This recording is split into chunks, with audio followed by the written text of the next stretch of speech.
We go to the bottom of the 5th inning, and the Yankees lead 6-1. The Chevy scoreboard 6-7-0, beating 1-3-0. Very odd double play to end the top of the 5th inning. A nice play by Blaylock, but then an awful feed to DeRosa.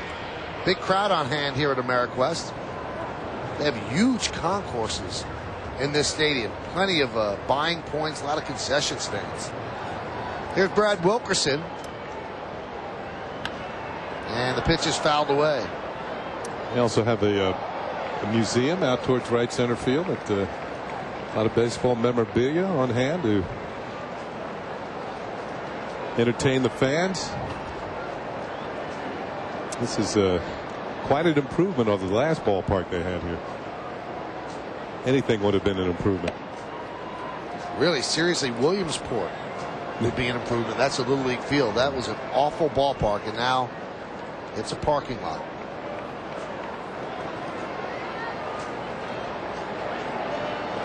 A 1-1.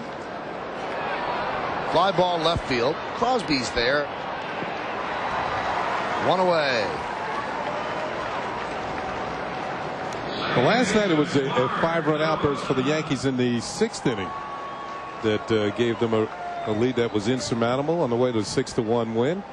And they're leading 6-1, but it was 5 runs in the 4th inning today. And let's see if that can turn the trick for Chen-Meng Wang and the Yankees. They've got a long trip back to the East Coast after this game's over. Make that plane ride a lot nicer with a victory. And if you look at this road trip, usually there are 52 series in a season, and there's 26 weeks in a season. So the simple math is that you get 2 series per week. But the All-Star break throws that off, and there's 1 week per year when each team has to play 3 series. And this is that 1 week for the Yankees, and it happens to be at home or on the road. And they were all tough trips. They got in late each time. And if they can go 5-1 on this trip, that would really be outstanding. DeRosa lines a single up the middle.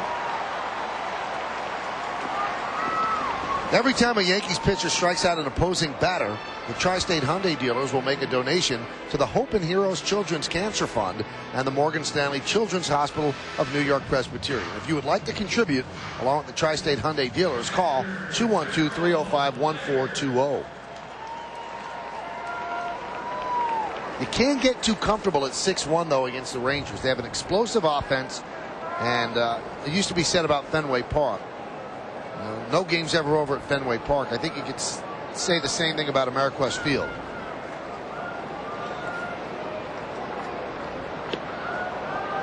And you might look at the home runs and say, well, that's why, but not really. Alex Rodriguez was telling me the other day, he said, if you look at the outfield, he said, all you see is green. You don't see fielders because there's such a wide expanse out there. He said, other ballparks, you look at the outfield and it feels like they have 17 people out there. He said, here you get a lot of Texas leaguers, a lot of doubles. He said, that's the way this park plays because the outfield is so wide. It's a good hitting ballpark, in other words. And there's green, and the players just, yeah. The players just seem all spread out because it's so big. And Coors Field's a lot like that because the outfield has to be so huge to make up for the atmosphere. Ground ball to Jeter. There's one. Back to first, a double play. And that's Chen-Meng Wang's game. Get ground balls, and hopefully they'd be turned into 2. That's what exactly happened with Derek Jeter. Didn't get a great hop, but stayed with it. Got it to Cano on a good return throw. We played 5. 6-1 Yankees lead.